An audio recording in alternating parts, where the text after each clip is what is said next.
നമസ്കാരം. Astrology master ക്ലാസ്സിൻ്റെ പുതിയൊരു അധ്യായത്തിലേക്ക് ഏവർക്കും സ്വാഗതം. നമ്മളിന്ന് ചർച്ച ചെയ്യാൻ പോകുന്ന സബ്ജക്റ്റ് എന്ന് പറയുന്നത്, നമ്മൾ കഴിഞ്ഞ ആഴ്ച പഠിച്ചുകൊണ്ടിരുന്നതിൻ്റെ ബാക്കിയായിട്ട് ഇപ്പോൾ ദ്രേക്കാണത്തിൻ്റെ പഠിച്ചായിരുന്നല്ലോ. 6-ാം ഭാവത്തിൽ വിവിധ ഗ്രഹങ്ങളിൽ നിന്നാലുള്ളത് പഠിച്ചു.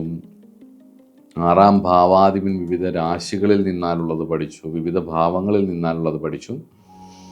ദ്രേക്കാണം വെച്ചിട്ടുള്ള അവയവചിന്ത പഠിച്ചു. കാലാങ്കാനി വരാങ്കമാനനമുരു എന്നുള്ള ഭാവപുരുഷ കാലപുരുഷൻ്റെ അവയവ ചിന്തകൾ പഠിച്ചു. അവിടെയൊക്കെ ഈ ഭാവാധിപൻ നിന്ന് കഴിഞ്ഞാൽ വരാൻ സാധ്യതയുള്ള അസുഖങ്ങളെക്കുറിച്ചൊക്കെ നമ്മൾ പഠിച്ചു.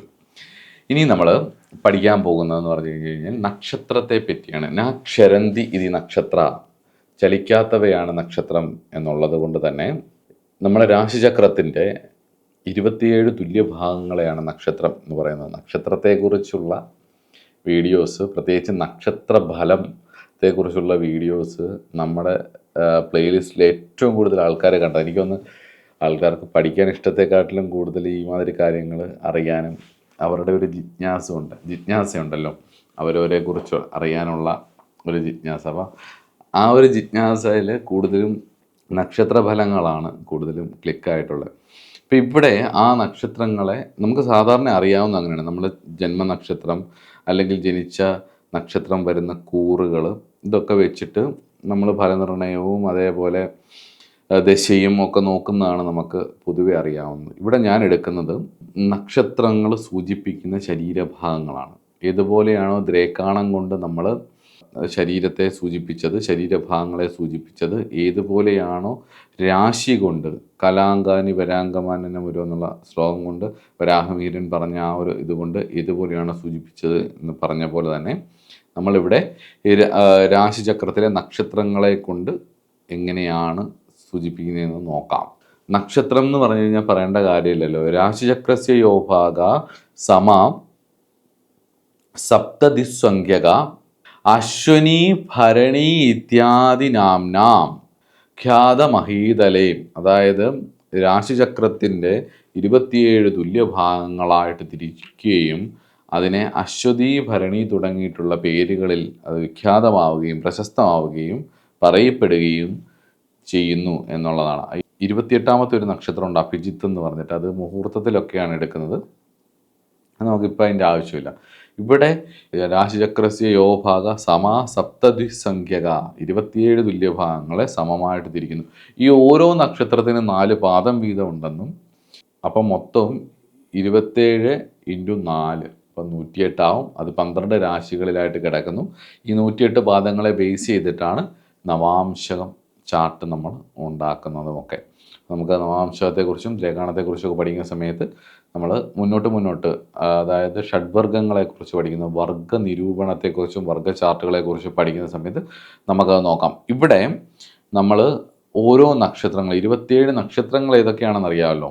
അശ്വതി, ഭരണി, കാർത്തിക, രോഹിണി, മകയിരം, തിരുവാതിര, പുണർദം, പൂയം, ആയില്യം, മകം, പൂരം, ഉത്തരം, അത്തം, ചിത്തിര, ചോതി, വിശാഖം, അനിഴം, കേട്ട, മൂലം, പൂരാടം, ഉത്രാടം, തിരുവോണം, അവിട്ടം, ചതയം, പൂരുരുട്ടാതി, ഉത്തരട്ടാതി, രേവതി ഇത്യാദി 27 നക്ഷത്രങ്ങളാണ് രാശിചക്രത്തിലുള്ളത്.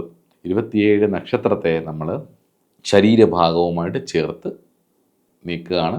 രാശിചക്രത്തിലെ 1ാമത്തെ നക്ഷത്രം ഏതാണ്? 0 ഡിഗ്രി മുതൽ 13 ഡിഗ്രി 20 മിനിറ്റ് വരെയുള്ള അശ്വതി നക്ഷത്രം അല്ലെങ്കിൽ അശ്വിനി എന്ന് പറയും. ഇതിൻ്റെ അധിപൻ കേതുവാണ്. ഒരു നക്ഷത്രത്തിൻ്റെ ബലം എന്ന് പറയുന്നത്, ഒരു ഗ്രഹത്തിൻ്റെ ബലം എന്ന് പറയുന്നത്, ഒരു ഭാവാധിപൻ ബലപ്പെടുക എന്ന് പറയുന്നത് ആ ഭാവാധിപൻ ഭാവത്തിൽ നിൽക്കുന്നത് പോലെ തന്നെയാണ് ആ ഭാവാധിപൻ സ്വന്തം നക്ഷത്രത്തിൽ നിൽക്കുക എന്നുള്ളത്. അത് ഭയങ്കര പവർഫുള്ളായിട്ടുള്ളൊരു കാര്യമാണ്. ഭാവാധിപൻ സ്വന്തം നക്ഷത്രത്തിൽ നിൽക്കുന്നത് ഹൈലി പവർഫുള്ളായിട്ടുള്ളൊരു കാര്യമാണ്. അതുകൊണ്ട് തന്നെ ഒരു ഗ്രഹം ബലപ്പെട്ടോ എന്ന് നോക്കുമ്പം ആ ഗ്രഹത്തിൻ്റെ രാശിയിൽ മറ്റ് പാപഗ്രഹങ്ങളൊന്നും നിൽക്കാതിരിക്കുകയോ ശത്രുഗ്രഹങ്ങളൊന്നും നിൽക്കാതിരിക്കുകയും അവരുടെ നക്ഷത്രങ്ങളിലും വേറെ ഗ്രഹങ്ങൾ, ഒരു ഗ്രഹത്തിന് 3 നക്ഷത്രം വീതമാണ്. ഇപ്പം കേതു ആണെങ്കിൽ ഇപ്പോൾ കേതുവിലാണ് തുടങ്ങിയത്. കേതു ആവുമ്പം അശ്വതി, മകം, മൂലം, ഈ 3 നക്ഷത്രങ്ങളിലും വേറെ പാപഗ്രഹങ്ങളൊന്നും നിൽക്കാതിരിക്കുകയും ആ രാശിയിലും നിൽക്കാതിരിക്കുകയും ചെയ്താൽ ആ ഗ്രഹം പൂർണ്ണമായിട്ടുള്ള ബലത്തിലേക്ക് വരും. അതേസമയത്ത് മറ്റ് ഗ്രഹങ്ങളുടെ സ്വാധീനം വരുമ്പോഴത്തേക്ക് ഗ്രഹത്തിൻ്റെ ബലം ക്ഷയിച്ച് പോവുകയും ചെയ്യും. ഇവിടെ അശ്വതി നക്ഷത്രം എന്ന് പറയുന്നത് 0 ഡിഗ്രി തൊട്ട് 13 ഡിഗ്രി 20 മിനിറ്റ്, 13 ഡിഗ്രി 20 മിനിറ്റാണ്. അവയവം വരുന്നത് കാൽമുട്ടാണ്. അധിപനായിട്ട് വരുന്നത് കേതുവുമാണ്. മനസ്സിലായോ? കാൽമുട്ടുകളാണ് അശ്വതി നക്ഷത്രത്തിൽ സൂചിപ്പിക്കുന്നത്. മറ്റേതുപോലെ കാലാങ്കാനി വരാങ്കമാനനമുരോ എന്നുള്ളൊരു ക്രമത്തിലല്ല ഇതിനകത്ത് പോകുന്നത്. ആചാര്യന്മാർ എന്തുകൊണ്ടാണ് ഇതിങ്ങനെ നിശ്ചയിച്ചിട്ടുള്ളതെന്നും എനിക്കത്ര വലിയ അറിവില്ല. അത് ഈ നക്ഷത്രങ്ങളെ ബേസ് ചെയ്തിട്ടുള്ള പല കാര്യങ്ങളുടെയും സീക്രട്സ് അത്ര എനിക്ക് അറിവില്ല. പലരോടും ചോദിക്കുമ്പോൾ അത് പറയാറില്ല. പ്രത്യേകിച്ച് ഈ വിംശോത്തരി നക്ഷത്രദശയുണ്ടല്ലോ, അതിൽ ഈ ഓരോ ഗ്രഹങ്ങൾക്കും ഈ വർഷം ഇതിങ്ങനെ 120 മനുഷ്യായുസിനെ എങ്ങനെ പകുത്തു കൊടുത്തേക്കുന്നതിൻ്റെ സീക്രട്സ് പലരും പല ലോജിക്സും പറയുന്നുണ്ടെങ്കിലും അതും ശരിക്കും അങ്ങോട്ട് മനസ്സിലായിട്ടില്ല. അതും പലരും ഒരുപാട് ഗ്രന്ഥങ്ങൾ ഞാൻ പരതി, ഒരുപാട് പേര് പല അഭിപ്രായങ്ങളും പറയുന്നുണ്ട്. പക്ഷെ ആ ഒരു കൃത്യത അതിന് വരുന്നില്ല എന്നുള്ളതാണ്. അപ്പം അത് ശിവജാതകം പോലുള്ള ഗ്രന്ഥങ്ങൾ പറയുമ്പം മഹാദേവനാൽ ആണെന്ന് പറയപ്പെടുന്നത് കൊണ്ട് തന്നെ ചിലപ്പോൾ അതൊരു പരാശര മഹർഷിയുടെയൊക്കെ ഗുരുവും കൂടി ആയിരിക്കുന്ന മഹാദേവൻ നേരിട്ട് ഉപദേശിച്ചതുകൊണ്ട് ഈ ഗുരുപദേശമുള്ള പല വിഷയങ്ങളും യുക്തിക്ക് മുകളിലായിരിക്കും. അവിടെ അനുഭവം കൊണ്ടാണ് നമുക്കത് തിരിച്ചറിയേണ്ടതും. അതുപോലെയാണ് ഇവിടെയും ഈ അവയവ നിർണയം വരുമ്പം അശ്വതി 0 ഡിഗ്രി മുതൽ 13 ഡിഗ്രി വരെയാണ് കാൽമുട്ടുകളാണ് വരുന്നത്. എന്നാൽ ഭരണി വരുന്നത് 13 ഡിഗ്രി 20 മിനിറ്റ് മുതൽ 26 ഡിഗ്രി വരെയാണ്, 26 ഡിഗ്രി 40 മിനിറ്റ് വരെയാണ് വരുന്നത്. പക്ഷെ അവിടെ വരുന്നത് ശിരസാണ്. ഭരണിയുടെ അവയവം ശിരസാണ്. അപ്പോൾ ഒരേ രാശിയിൽ 6-ാം ഭാവാധിപൻ വന്ന് നിൽക്കുമ്പം അശ്വതിയിലും ഭരണിക്കും ഒന്ന് കാൽമുട്ടാണെങ്കിൽ മറ്റൊന്ന് ശിരസാണ്. ഇത് പഠിച്ചാൽ ആണ് നിങ്ങൾക്ക് കുറേ കൺഫ്യൂഷൻസ് മാറും. രോഗനിർണയം അത് വളരെ ചാർട്ട് അടിച്ച് ഫ്രണ്ടിൽ വെച്ചിരിക്കണം. ഞാനത് പലപ്പോഴും ചെയ്യാറുള്ളൊരു കാര്യമാണ്. ഈ നമുക്കൊരു സംശയം വരുമ്പോൾ അതെടുത്ത് നോക്കിയിട്ട് ഇങ്ങനെയാണോ എന്ന് ചോദിച്ചാൽ അങ്ങനെയാണെന്ന് തന്നെ പറയും. അനുഭവം. അതുകൊണ്ടാണ് പറയുന്നത് ഭരണി നക്ഷത്രം 13 ഡിഗ്രി 20 മിനിറ്റ് മുതൽ 26 ഡിഗ്രി 40 മിനിറ്റ് വരെയാണ് ശിരസിലാണ്. അതിനുശേഷം 26 ഡിഗ്രി 40 മിനിറ്റ് മുതൽ 40 ഡിഗ്രി വരെ നീണ്ടു നിവർന്ന് മേടത്തിലും ഇടവത്തിലുമായി കിടക്കുന്ന കാർത്തിക എന്ന് പറഞ്ഞ നക്ഷത്രം സൂചിപ്പിക്കുന്ന ശരീരഭാഗം എന്ന് പറയുന്നത് ഉദരപാർശ്വമാണ്, ഉദരത്തിൻ്റെ പാർശ്വഭാഗമാണ്. മനസ്സിലാവുന്നുണ്ട്. ഇനി അടുത്തത് രോഹിണിയാണ്. ഭരണിയുടെ അധിപതി ശുക്രനാണെന്നും കാർത്തികയുടെ അധിപതി സൂര്യനാണെന്നും ഉള്ളത് അറിയാമല്ലോ. ഇനി നമുക്ക് രോഹിണിയാണ്. രോഹിണി ചന്ദ്രൻ്റെ നക്ഷത്രമാണ്. 40 ഡിഗ്രി മുതൽ 53 ഡിഗ്രി 20 മിനിറ്റ് വരെ നീണ്ടു നിവർന്ന് കിടക്കുന്ന രോഹിണി കണങ്കാലുകളെ സൂചിപ്പിക്കുന്നു. അടുത്തത് മകയിരമാണ്. 53 ഡിഗ്രി 20 മിനിറ്റ് മുതൽ 66 ഡിഗ്രി 40 മിനിറ്റ് വരെ കിടക്കുന്ന മകയിരം എന്ന് പറയുന്ന കുജൻ്റെ നക്ഷത്രം. അഗ്നി നക്ഷത്രമാണ്. മൃഗശീർഷം എന്ന് പറയുന്ന നക്ഷത്രമാണ്. ഇത് നേത്രങ്ങളെ സൂചിപ്പിക്കുന്നു. 6-ാം ഭാവാധിപൻ, മാരകാധിപൻ, രോഗം തരാൻ സാധ്യതയുള്ള ഗ്രഹം ഒക്കെ മകയിരത്തിൽ നിന്നാൽ കാഴ്ചയ്ക്ക് വിഷയങ്ങൾ വരാനുള്ള സാധ്യതകൾ ഉള്ളതാണ് രോഗവിഷയത്തിൽ. അതുപോലെ തന്നെ ഫെയിം ഇത്യാദി കാര്യങ്ങൾ വരുന്ന സമയത്ത് മകയിരം നക്ഷത്രത്തിൽ നല്ല ഭാവമായിട്ട് ചില ഗ്രഹങ്ങൾ നിൽക്കുന്നത് ഫെയിം തരും.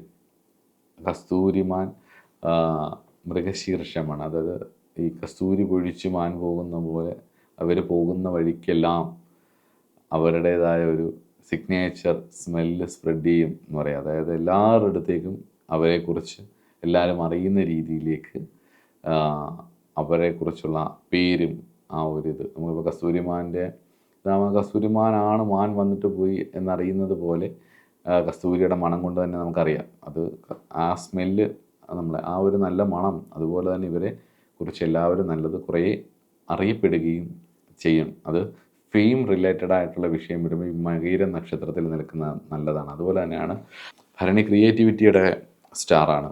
അതിൻ്റെ സിമ്പൽ തന്നെ ട്രയാങ്കിളാണ്. സ്ത്രീയോനിയാണ് ക്രിയേറ്റീവ്. പ്രപഞ്ചം ഉത്ഭവിക്കുന്നത് സർവ്വജീവജാലങ്ങളിൽ ഇത് യോനിജന്മാരായിട്ടാണ് ജനിക്കുന്നത്. അയോനിജനായി ജനിച്ചിരിക്കുന്നത് വളരെ അപൂർവമായിട്ടുള്ള മഹാഭാരതത്തിലെ ചില കഥാപാത്രങ്ങളും അതേപോലെ മഹാദേവനും ഒക്കെ ഉള്ളൂ. അല്ലെങ്കിൽ ഈശ്വരന്മാർ മാത്രമേ ഉള്ളൂ. അല്ലാതെ ബാക്കിയെല്ലാം യോനിജന്മാരായിട്ട് തന്നെയാണ് ജനിക്കുന്നത്. അമ്മയുടെ വയറ്റിൽ ഗർഭം ധരിച്ച് അങ്ങനെയാണ് പുറത്തേക്ക് വരുന്നത്. അപ്പോൾ അവിടെ ആ ക്രിയേറ്റിവിറ്റിയാണ് അവിടെ സൂചിപ്പിക്കുന്നത്. നമ്മൾ ഓരോ നക്ഷത്രങ്ങളെക്കുറിച്ച് പറഞ്ഞ ആ സ്വഭാവങ്ങൾ നിങ്ങൾ ഏത് ഭാവമാണോ ചിന്തിക്കുന്നത് ആ ഭാവവുമായി ബന്ധപ്പെട്ട് യുക്തി അനുസരിച്ച് ഉപയോഗിക്കാനും പഠിച്ചാലുണ്ടല്ലോ ജ്യോതിഷത്തിൻ്റെ അറിവ് കുറച്ചുകൂടെ കൂടും. അപ്പം നിങ്ങൾക്ക് 10ാം ഭാവാധിപൻ ഭരണി നക്ഷത്രത്തിലാണ് നിൽക്കുന്നത്. അത് വളരെ കൃത്യമായിട്ട് നല്ല ബലവാനായിട്ട് അത് കേന്ദ്ര ത്രികോണങ്ങളിലൊക്കെയാണ് നിൽക്കുന്നത്. മറ്റ് പാപബന്ധങ്ങളൊന്നും ഇല്ലെന്നുണ്ടെങ്കിൽ നിങ്ങൾ 10 എന്ന് പറയുന്ന കർമ്മം എന്ന് പറയുന്നത് നിങ്ങൾ ക്രിയേറ്റീവായിട്ടുള്ള ജോലികൾ ചെയ്യാനായിരിക്കും നിങ്ങൾക്ക് ഭാഗ്യം വരുന്നത്. മനസ്സിലാവുന്നുണ്ട്? അത് ശ്രദ്ധിക്കുക, അത് മനസ്സിലാക്കുക എന്നുള്ളതാണ്. അപ്പം നക്ഷത്രാധിപനും കൂടെ ബലപ്പെടുകയാണെങ്കിൽ, ഇപ്പോൾ ഭരണിയിലാണ് നിൽക്കുന്നതെങ്കിൽ അതിന് നക്ഷത്രാധിപൻ ശുക്രനാണ്. ശുക്രനും കൂടെ ബലപ്പെട്ട് കഴിഞ്ഞ് കഴിഞ്ഞാൽ സ്വാഭാവികമായിട്ടും അത് അവർ ആ കരിയറിൽ സക്സസ് ആവും. നമ്മളിവിടെ നോക്കുന്ന രോഗമാണ്. രോഗം എന്ന് പറഞ്ഞാൽ 6ാം ഭാവാധിപൻ നിൽക്കുന്ന സമയത്ത് 6ാം ഭാവാധിപൻ 6, 8, 12 ഭാവാധിപൻ 22ാം ദ്രേക്കാണാധിപൻ ഗുളിക ഭവനാധിപൻ ഗുളികൻ ഒക്കെ ഏത് നക്ഷത്രത്തിലാണോ നിൽക്കുന്നത് ആ നക്ഷത്രവുമായി ബന്ധപ്പെട്ട് അല്ലെങ്കിൽ ആ നക്ഷത്രത്തിലോ ആ നക്ഷത്രാധിപൻ്റെയോ ദശയോ അപഹാരമോ ഒക്കെ നടക്കുന്ന സമയത്ത്, ഏഴശനി കണ്ടകശനിയൊക്കെ നടക്കുന്ന സമയത്തും ഇതെല്ലാം കൂടെ ചേർന്ന് വരുന്ന സമയത്ത് ആ പറയുന്ന അവയവത്തിൽ അല്ലെങ്കിൽ ആ പറയുന്ന ശരീരഭാഗത്തിൽ രോഗം വരാനുള്ള സാധ്യത ഉണ്ട് എന്നുള്ളത് ഉറപ്പാണ്. പരീക്ഷിച്ച് നോക്കും. അപ്പം അടുത്തത് തിരുവാതിരയാണ്. തിരുവാതിര എന്ന് പറയുന്നത് 66 ഡിഗ്രി 40 മിനിറ്റ് മുതൽ 80 ഡിഗ്രി വരെ നിവർന്നു കിടക്കുന്ന നക്ഷത്ര സമൂഹമാണ്. അത് തലമുടിയെ സൂചിപ്പിക്കുന്നു. തിരുവാതിരയുടെ അധിപൻ രാഹുവാണ്. 80 ഡിഗ്രി മുതൽ 93 ഡിഗ്രി 20 മിനിറ്റ് വരെ നിവർന്നു കിടക്കുന്ന നക്ഷത്ര സമൂഹമാണ് പുണർദം. വ്യാഴത്തിൻ്റെ നക്ഷത്രമാണ്. ചുണ്ടുവിരലുകളാണ് അതിൻ്റെ അവയവം എന്ന് പറയുന്നത്. പൊതുവെ പുണർദം അത്യാവശ്യം ഒരു തണുത്ത നക്ഷത്രമാണെങ്കിലും, തണുപ്പ് ഫീൽ ചെയ്യുന്ന നക്ഷത്രമാണെങ്കിലും, മൊത്തത്തിലൊരു തണുത്ത ആൾക്കാരാണെങ്കിലും അത്ര തണുത്ത ഇതല്ല. കാരണം വെച്ചാൽ ചൂണ്ടുവിരൽ പലപ്പോഴും വരുന്നത് പ്രതികരണശേഷി വരുമ്പോഴാണ്. നമ്മൾ പ്രതികരിക്കുമ്പോഴാണ് വിരൽ ചൂണ്ടുന്നത് പലപ്പോഴും. അപ്പോൾ ആ വിരൽ ചൂണ്ടുന്ന ആ ഒരവസ്ഥ വരുന്നത് പുണർദം വരുമ്പോഴാണ്. പുണർദത്തെക്കുറിച്ച് ഞാൻ വിശദമായിട്ട് ഒരു വീഡിയോ ചെയ്തിട്ടുണ്ട്, നിങ്ങളത് പോയി കാണുക. ഈ നക്ഷത്രങ്ങളെപ്പറ്റി എല്ലാം നമുക്ക് വിശദമായിട്ട് ഇനിയും ഒന്നും കൂടെ ഇതിൻ്റെ അവയവങ്ങളെ ഏതൊക്കെ രോഗങ്ങൾ വരാം എന്നുള്ളതും കൂടെ നമുക്ക് വിശദമായിട്ട് പഠിക്കാം. ആദ്യം നമുക്ക് ഇതിങ്ങനെ ഒന്ന് ബേസിക് ഒന്ന് കണ്ടുപോകാം. പുണർദം ചുണ്ടുവിരലാണ്. പൂയം എന്ന് പറയുന്നത് 93 ഡിഗ്രി 20 മിനിറ്റ് മുതൽ 106 ഡിഗ്രി 40 മിനിറ്റ് വരെ വരുന്ന പൂയം നക്ഷത്രം വായയുടെ ഭാഗമാണ്. വായിക്കകത്തുണ്ടാകുന്ന അസുഖങ്ങൾ ഒക്കെയാണ്. അതേസമയത്ത് ആയില്യം എന്ന് പറയുന്ന നക്ഷത്രം 106 ഡിഗ്രി 40 മുതൽ 120 ഡിഗ്രി വരെ വരുന്ന ബുധൻ്റെ നക്ഷത്രമാണ് ആയില്യം. നഖങ്ങളാണ് വരുന്നത്. ഈ ആശ്ലേഷ എന്ന് പറയുന്നത് സർപ്പങ്ങളുടെ നക്ഷത്രവും കൂടിയാണ്. ആശ്ലേഷ നക്ഷത്രം ഈ സർപ്പബലിയൊക്കെ കഴിയുന്ന സമയത്ത് ഒരു പ്രാർത്ഥനയുണ്ട്. ആ പ്രാർത്ഥന എന്ന് പറയുന്നത് തന്നെ ഈ ആശ്ലേഷ നക്ഷത്രത്തിൽപ്പെട്ട അവരെ അനുഗ്രഹിക്കുന്ന പോലെ ഞങ്ങളെയും അനുഗ്രഹിക്കണേ എന്ന് പറഞ്ഞിട്ടാണ് ആ സർപ്പബലി മന്ത്രം അവസാനിക്കുന്നത്. സർപ്പബലി മന്ത്രം കഴിഞ്ഞ് അതൊരു പ്രാർത്ഥനാ മന്ത്രമുണ്ട്. അപ്പം അതുകൊണ്ട് ആയില്യം നക്ഷത്രം സർപ്പങ്ങൾക്ക് വളരെ പ്രധാനപ്പെട്ട നക്ഷത്രമാണ്. അതുകൊണ്ട് തന്നെ 106 ഡിഗ്രി 40 മുതൽ 120 ഡിഗ്രി വരെ കിടക്കുന്ന ഈ നക്ഷത്ര സമൂഹം, ആശ്ലേഷ എന്ന് പറയുന്ന നക്ഷത്ര സമൂഹം നഖങ്ങളെ സൂചിപ്പിക്കുന്നു. ഇതാണ് 120 ഡിഗ്രി എന്ന് പറയുന്നത്. 120 ഡിഗ്രി കഴിഞ്ഞു. ഈ ആശ്ലേഷ നക്ഷത്രത്തിൻ്റെ ആയില്യ നക്ഷത്രത്തിൻ്റെ അവസാന പാദവും അടുത്ത രാശി 120 കഴിഞ്ഞു കഴിഞ്ഞാൽ 120 മുതൽ 133 ഡിഗ്രി 20 മിനിറ്റ് വരെയാണ് അടുത്ത നക്ഷത്രം വരുന്നത്. അത് മഖമാണ്. പക്ഷേ അതിൻ്റെ ഈ ആദ്യ 2 പാദങ്ങളാണ് ഗണ്ടാന്തം എന്ന് പറയുന്നത്. ഈ ആശ്ലേഷയുടെ ലാസ്റ്റ് പാദവും മഖത്തിൻ്റെ ആദ്യ പാദവും തൃക്കേട്ടയുടെ ലാസ്റ്റ് പാദവും കേതുവിൻ്റെ നക്ഷത്രമായിട്ടുള്ള മൂലത്തിൻ്റെ ആദ്യ പാദവും രേവതി നക്ഷത്രത്തിൻ്റെ ലാസ്റ്റ് പാദവും അശ്വതി നക്ഷത്രത്തിൻ്റെ ആദ്യ പാദവും കൂടെ ചേരുന്ന ആ പോയിൻ്റാണ് നക്ഷത്ര ഗണ്ടാന്തം എന്ന് പറയുന്നത്. നക്ഷത്ര ഗണ്ടാന്തം കൂടാതെ രാശി ഗണ്ടാന്തം ഒക്കെ ഉണ്ട്. നമുക്ക് ഗണ്ടാന്തത്തെക്കുറിച്ച് പഠിക്കാം. ഒരുപാടുണ്ട് പഠിക്കാൻ, കുറേ വർഷങ്ങളെടുക്കും ഇത് കേട്ടോ. ഇങ്ങനെ പോയാൽ ഭഗവാൻ അനുഗ്രഹിച്ചാൽ, ജീവനോടുണ്ടെങ്കിൽ, എനിക്കതിന് ചെയ്യാൻ സാധിച്ചാൽ, ഭഗവാൻ അനുഗ്രഹിച്ചാൽ, ആയുസ്സും ആരോഗ്യവും ഒക്കെ തന്നാൽ, പ്രകൃതി അനുവദിച്ചാൽ നമുക്കത് ചെയ്യാം. അപ്പോൾ നക്ഷത്ര ഗണ്ടാന്തമുണ്ട്. അതിൽ ഈ നക്ഷത്ര ഗണ്ടാന്തം എന്ന് പറയുന്നത് ഈ പോയിൻ്റാണ്. ഈ നക്ഷത്ര ഗണ്ടാന്ത പോയിന്റിൽ ബുധനും കേതുവും മാത്രമാണ് ഗണ്ടാന്താധിപത്യം വരുന്ന ഗ്രഹങ്ങൾ. ഈ നക്ഷത്ര ഗണ്ടാന്തത്തിൽ ഏതെങ്കിലും ഒരു ഗ്രഹം നിൽക്കുന്നെങ്കിൽ അതിൻ്റെ ദശ അപകടകാരിയായിരിക്കും എന്നുള്ളതാണ്. ഉറപ്പാണ്. നിങ്ങളുടെ ഗണ്ടാന്തത്തിൽ നിൽക്കുന്ന നക്ഷത്രങ്ങളുടെ ദശയോ അപഹാരമോ വരുന്ന സമയം ഒബ്സർവ് ചെയ്ത് നോക്കുക. പ്രത്യേകിച്ച് ദശ അത് 6, 8, 12 ഗണ്ടാന്തത്തിൽ നിൽക്കുന്നെങ്കിൽ, പ്രത്യേകിച്ച് ചന്ദ്രനൊക്കെ. ഈ തൃക്കേട്ട അവസാന പാദം, മൂലത്തിൻ്റെ ആദ്യ പാദം, അശ്വതിയുടെ ആദ്യ പാദം, രേവതിയുടെ ലാസ്റ്റ് പാദം, ഈ പറഞ്ഞ പോലെ ആയില്യത്തിൻ്റെ അവസാന പാദം, ഈ മകത്തിൻ്റെ ആദ്യ പാദം, ഇവയൊക്കെ വരുന്നവരുടെ ചന്ദ്രദശ, അതുപോലെ തന്നെ ആ നക്ഷത്രാധിപൻ്റെ ദശയൊക്കെ വളരെ തുടങ്ങുന്ന അങ്ങനെയായിരിക്കും. അത് ഇച്ചിരി അപകടമായിരിക്കും. അതിൻ്റെ അപഹാരങ്ങൾ. പിന്നെ 6-ാം ഭാവത്തിലാണത് വരുന്നതെന്നുണ്ടെങ്കിൽ അത് അപകടമായിരിക്കും എന്നുള്ളതും കൂടെ ഒന്ന് ശ്രദ്ധിച്ച് പഠിച്ചുകൊള്ളുക എന്നുള്ളതാണ്. മകം മൂക്കിനെ സൂചിപ്പിക്കുന്നു. പൂരം നക്ഷത്രം, ഉത്തരം നക്ഷത്രവും പുരുഷൻ്റെ ആണെങ്കിലും സ്ത്രീ ആണെങ്കിലും ലിംഗയോനികൾ സൂചിപ്പിക്കുന്നു. പൂരവും ഉത്തരവും ലിംഗയോനികൾ സൂചിപ്പിക്കുന്നു. അത്തം എന്ന് പറയുന്നത്, അസ്തം എന്ന് പറയുന്നത് ആ പേര് പോലെ തന്നെ ഉള്ളംകൈ സൂചിപ്പിക്കുന്നു. ഹസ്തം ഉള്ളംകൈ സൂചിപ്പിക്കുന്നു. ചിത്തിര നെറ്റി സൂചിപ്പിക്കുന്നു. ചിത്തിര കുജൻ്റെ നക്ഷത്രമാണ്, നെറ്റി സൂചിപ്പിക്കുന്നു. ചോതി പല്ലുകൾ സൂചിപ്പിക്കുന്നു. ചോതി നക്ഷത്രത്തിലെ പല്ലുകൾ സൂചിപ്പിക്കുന്നു. വിശാഖം കൈകൾ സൂചിപ്പിക്കുന്നു. എനിക്ക് അത്ഭുതകരമായിട്ടുള്ള ഒരു നക്ഷത്രമാണ് വിശാഖം. ഈ കൈകളായതുകൊണ്ടാണോന്നറിയത്തില്ല, ആ ഒരു ബലംപിടുത്തമുള്ള നക്ഷത്രമാണ് വിശാഖം. വിശാഖക്കാർ ഒന്നീ കൈകൾ കെട്ടിയിരിക്കും, അല്ലെങ്കിൽ കൈകൾ ഉയർത്തിയിരിക്കും. ഇത് രണ്ടിലായാലും ഒന്ന് ഉറപ്പ്. ഒന്നീ അവർ വളരെ ശാന്തരായിട്ടുള്ളവരായിരിക്കും, അല്ലെങ്കിൽ ഇവരെ സഹിക്കാൻ നല്ല പാടുള്ളവരായിരിക്കും. അപ്പോൾ ഇതാണ് വിശാഖക്കാർ. വിശാഖം കൈകളാണ്. അനിഴം ഹൃദയമാണ്. ഹൃദയകാഠിന്യവും അതുപോലെ തന്നെ ഹൃദയവേദനകളും. അനിഴത്തിൽ നിൽക്കുന്ന ഗ്രഹങ്ങൾ വേദനാജനകമായിട്ടുള്ള അവസ്ഥകളുണ്ടാക്കും, കഷ്ടപ്പാടുകളുണ്ടാക്കും, കടുത്ത ബുദ്ധിമുട്ടുകളുണ്ടാക്കും, ഹൃദയ സംബന്ധമായിട്ടുള്ള അസുഖങ്ങളും ഉണ്ടാക്കും. 6-ാം ഭാവത്തിൽ നിന്ന് കഴിഞ്ഞാൽ, ഇപ്പം 6-ാം ഭാവത്തിൽ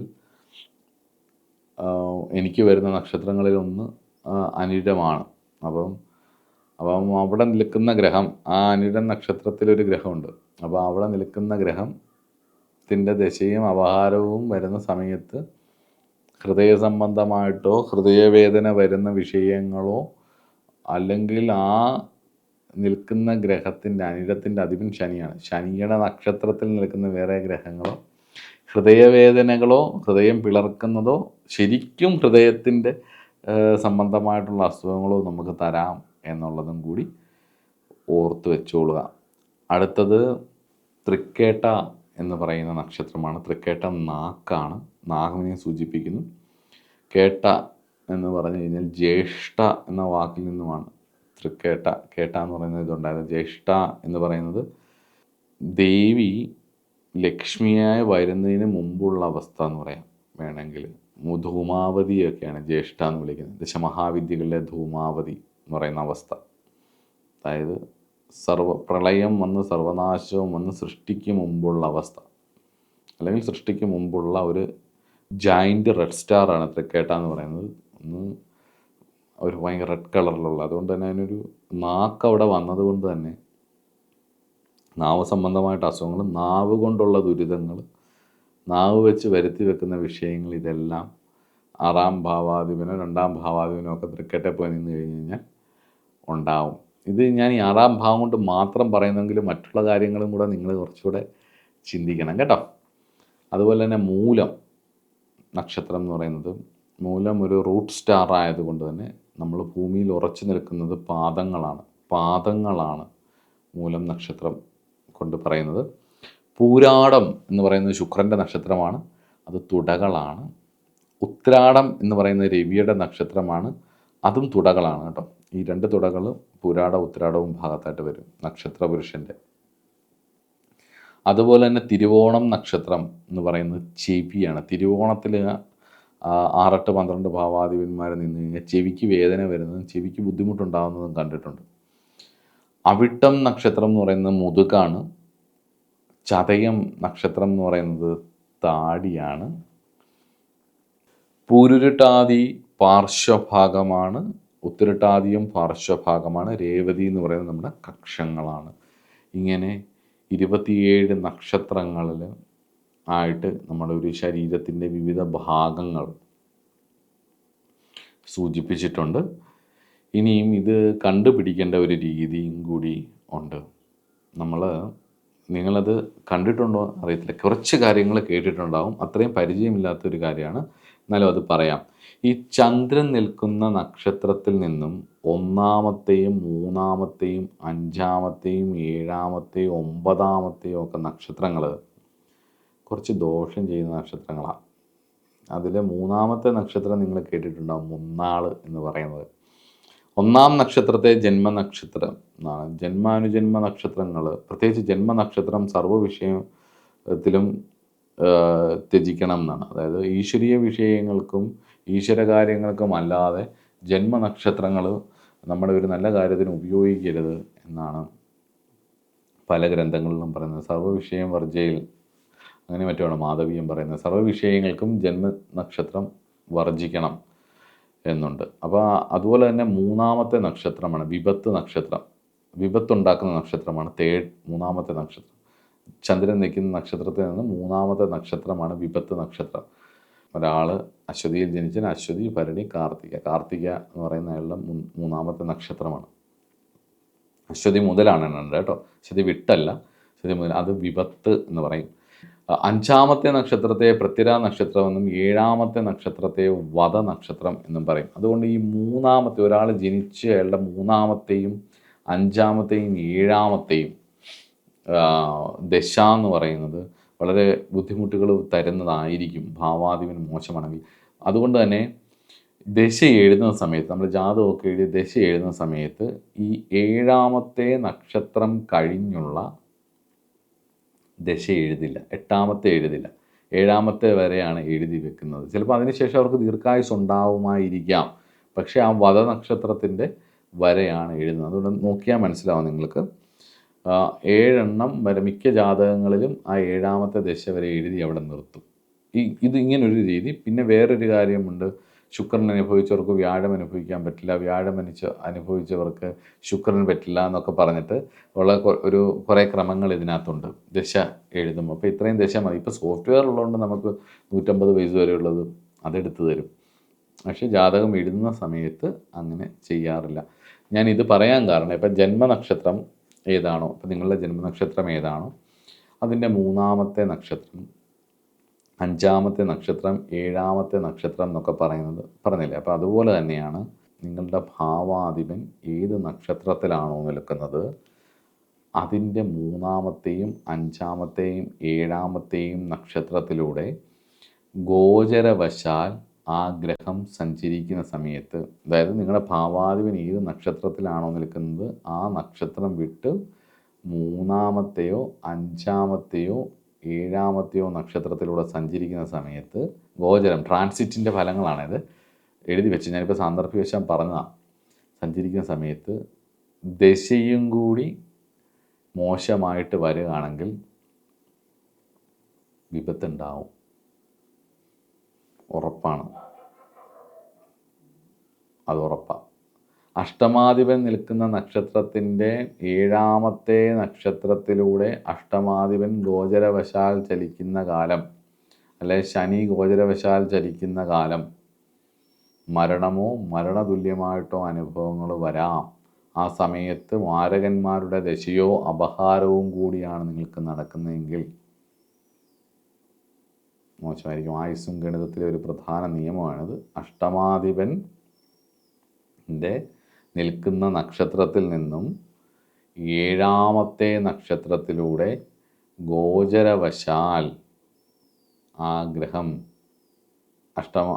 അഷ്ടമാധിപൻ സഞ്ചരിക്കുന്ന കാലം, അല്ലെങ്കിൽ മാരകന്മാർ നിൽക്കുന്ന നക്ഷത്രത്തിൽ നിന്നും 7ാമത്തെ നക്ഷത്രത്തിലൂടെ മാരകന്മാർ സഞ്ചരിക്കുന്ന കാലം, നിങ്ങൾക്ക്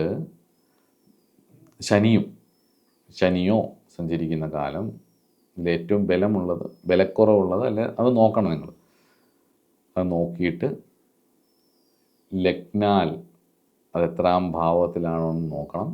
അതിനുശേഷം വിംശോത്തിരി നക്ഷത്രദശയുടെ ചാർട്ട് എടുത്തിട്ട് ആ ദശയും അപഹാരമൊക്കെ ആരുടെയാണെന്നും കൂടെ നോക്കിയാൽ ഏകദേശം സമയം എങ്ങനെയുണ്ടെന്നുള്ളത് മനസ്സിലാക്കിയെടുക്കാനും പറ്റും. ഇവിടെ നമ്മൾ 6ാം ഭാവാധിപൻ കുജൻ, ശനി, രാഹുകേതുക്കൾ എന്നിവരും ഈ പറഞ്ഞിട്ടുള്ള 6ാം ഭാവത്തിൻ്റെയോ 6ാം ഭാവാധിപൻ നിൽക്കുന്ന നക്ഷത്രത്തിലോ കൂടെ യോഗമോ വരികയോ ചെയ്താൽ നിങ്ങൾക്ക് മോശ സമയമായിരിക്കും എന്നുള്ളതും, ഈ നക്ഷത്ര പുരുഷന് പറഞ്ഞിട്ടുള്ള അവയവങ്ങളിൽ പ്രശ്നങ്ങൾ വരാൻ സാധ്യതയുണ്ടെന്നുള്ളതും കൂടി നിങ്ങൾക്കൊന്ന് പഠിക്കാൻ വിട്ടുതരുന്നു. ഒബ്സർവ് ചെയ്ത് നോക്കുക. ഒരു 3-4 ജാതകങ്ങൾ നോക്കുമ്പോൾ തന്നെ ഏകദേശം മനസ്സിലായി തുടങ്ങും. നോക്കുക. അപ്പോൾ അടുത്ത ക്ലാസ്സിൽ കാണാം. നമസ്കാരം.